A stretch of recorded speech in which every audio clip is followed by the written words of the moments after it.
So earlier today, I went to the store to pick up an order that I had placed online for some pool supplies, so we can hang out at the pool later today. And at the customer service desk, the lady was extremely rude to me from the very beginning. And I'm thinking to myself, what did I do to you, lady? This is not cool. She was just really short, really abrupt with all of her communications. She seemed irritated with me from the get-go, and I hadn't done anything to her. So after a while, I realized what was happening, and I said to her, it must be frustrating because you can't hear what I'm saying because I was wearing a mask. She was wearing a mask, and there was also a glass shield in between us. It was the communication was extremely frustrating. I had to repeat myself over and over.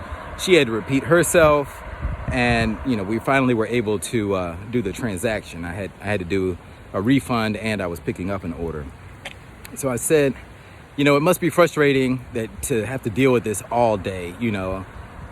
We can't hear each other, and I know that must be really frustrating for you. After I said that, the lady smiled, and her interaction with me was completely different going forward. She got it, she knew finally someone understood her and could feel her pain. And, I could have easily just been mad with her because of the way she was treating me at first. And then it would have just escalated because we would have been mad at each other. But instead, I used empathy and put myself in her shoes. And I realized that she had been dealing with this frustration over and over, probably 100 times that day or today before I interacted with her. So it made me think that that's what we need more of in the world. As we're dealing with all this racial tension and strife and protests, things just continue to escalate and escalate. But maybe if we both just, if everybody takes the time to put yourself in the other person's shoes without judgment and try to see things from their perspective.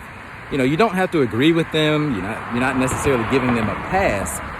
But if you truly understand the feeling that they're going through, perhaps we can then start on a true solution that benefits and unites the entire world.